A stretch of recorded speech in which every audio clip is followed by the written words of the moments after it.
Okay, so so I'm going to be talking about some of my photography. I was heavily into photos. I would say I started out as a sort of trying to become a photographer a few years ago, and the point of that was to try and take photos of my grandmother, who raised me, and I was really lucky to have grown up with her.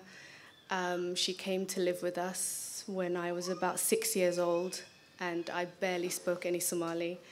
And so I sort of had to learn how to deal with her in Somali because there was no compromise. So I very quickly learned how to sort of become fluent in Somali. And we had a really unusually close relationship in the fact that I shared a bedroom with her, even though I had my own room, and we shared the same bed, sort of a double bed, from the age of 7 right up to the moment I moved away to go to university at 18. So we were sort of siblings in a way. I grew up as an only child, which is really rare in the Somali community. So she was sort of my sister. She was the person it was me and her versus my mom. And that was how it was. And so we would sort of lay at night and giggle and talk badly about her and try and figure out how we can do better tomorrow to kind of tease her. So yeah, photography is a really important part of archiving. I sort of stopped taking photos after she passed away in 2013 because I was mainly really interested in capturing her and documenting her, and then I sort of moved on to writing more and getting into that. But yeah, I think photography is a fantastic way, especially in our community, to capture people who otherwise would not want to be captured, who otherwise would not want to be seen in such a format such as photography. I don't know if you want to move on to other photos as and when you want. Yeah, you can. Next one.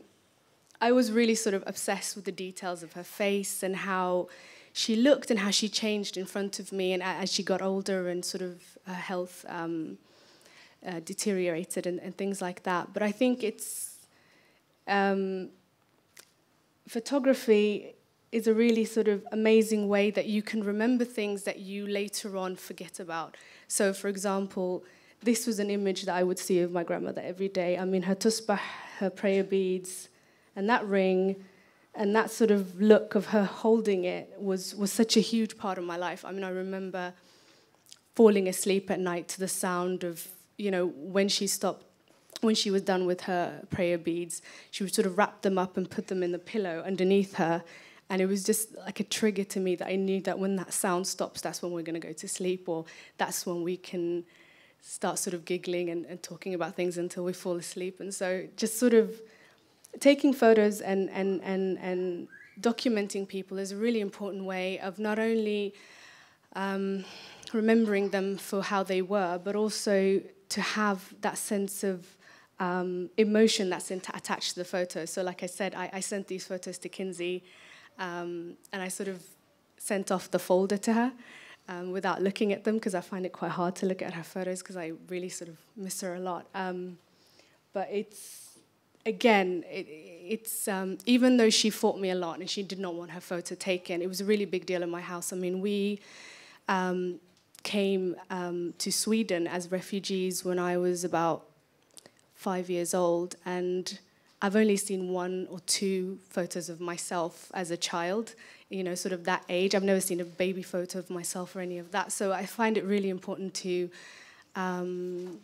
think about photography and its value and how we sort of capture memories. Yeah, thank you.